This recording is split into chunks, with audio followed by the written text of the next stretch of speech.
تو امریکہ سے ہم کیوں ڈر رہے ہیں؟ اس کے ڈالر پر ہم کیوں پل رہے ہیں؟ 20 سال تک جن افغانستان کے طالبان نے ان کو دین پہ تارے دکھائے ہیں، انہوں نے تو کبھی نہیں ڈرا۔ انہوں نے کہا کہ بدر، احد، حنین، تبوک، یرموک کے غزوات کے ان کافروں کو جس طرح صحابہ نے چھکے چھڑائے تھے، ان کے نام لیوا اور ان کے فرزند انجمن اور ان کی ذریت اور نسلوں میں آباد ہونے والے طالبان آپ بھی موجود ہیں۔ وہ امریکہ سے ڈرنے والے نہیں ہیں، وہ اسرائیل سے ڈرنے والے نہیں ہیں۔ 20 سال تک جنگیں لڑی ہیں، 20 سال تک۔ آج ہمارے اس ملک سے وہ کئی ہاتھ آگے بڑھ چکے ہیں۔ چائنا اپنا پروجیکٹ وہاں پر کیوں تیار کر رہا ہے؟ اسے پتہ ہے یہاں پر ہم سکون سے کام کر سکتے ہیں۔ یہاں پر اگر وہ چائنا ہاتھ ڈالتا ہے تو کہا جاتا ہے کہ اس کو پیچھے کر دو۔ امریکہ کا اعلان آ چکا ہے اور پیغام اور میسج آ چکا ہے۔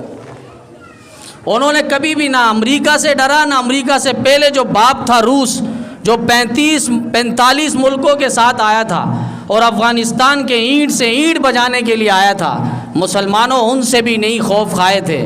وہ جانتے تھے یا ایھا الذین آمنوا ولیجدوا فیکم غلظہ، ایمان والو ایسے ہو جاؤ کہ تمہارا رعب اور دبدبہ کافروں کے دل و دماغ پہ چھایا رہے۔ آج ہم ڈر رہے ہوتے کافروں سے، اسلحہ لینے پر ہم ڈر رہے ہوتے، کافر دندناتے پھر رہا ہوتا ہے، وہ اسلحہ لے کر ہر کچھ کر رہا ہوتا ہے۔ ہماری پرانی مسجدیں جو فلسطین کی سرزمین پر اور غزہ پہ آباد تھی، ان مسجدوں کو شہید کر دیے گئے، ان نشانیوں کو انہوں نے مٹا دیا گیا۔ ہم امریکہ سے کیوں ڈر رہے ہیں؟ ہمارے حکمرانوں کو ہوش کے ناخن لینا چاہیے۔ اور جن کو یہاں تک امریکہ کہتا ہے کہ عوام نے اپنی پسند کے لوگ منتخب کیے ہیں، تو ہم ہی تو کریں گے، تم کون ہوتے ہو؟ ہم ہی تو اپنے پسند کے، ہمیں جو سمجھ میں آتا ہے ہم ان کو حکمران بنائیں گے، ان کو لیڈر دیں گے، ان کو سیٹ دیں گے۔ یہ امریکہ کون ہوتا ہے یہاں پر بات کرنے والا کہ ان کو عوام نے اپنی پسند کے ان لوگوں کو بٹھائے ہیں، تو ہم ہی بٹھائیں گے، اور وہ کوئی نہیں ہوتا ہمارے ملک پر یہ کرے۔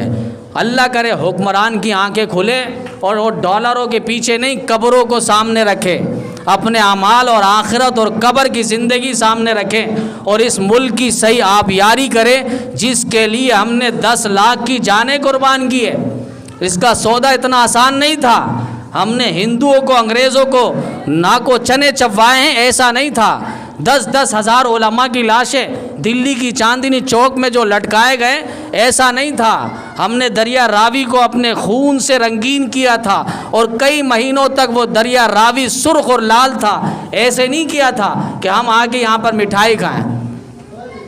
تو یہ قربانی کے بعد یہ ملک حاصل ہوا ہے۔ ہم نے انگریزوں کو تو بھگا دیا، لیکن انگریز کے قانون اور آئین اب بھی ہمارے گلے پر اور کندھوں پر مسلط ہے۔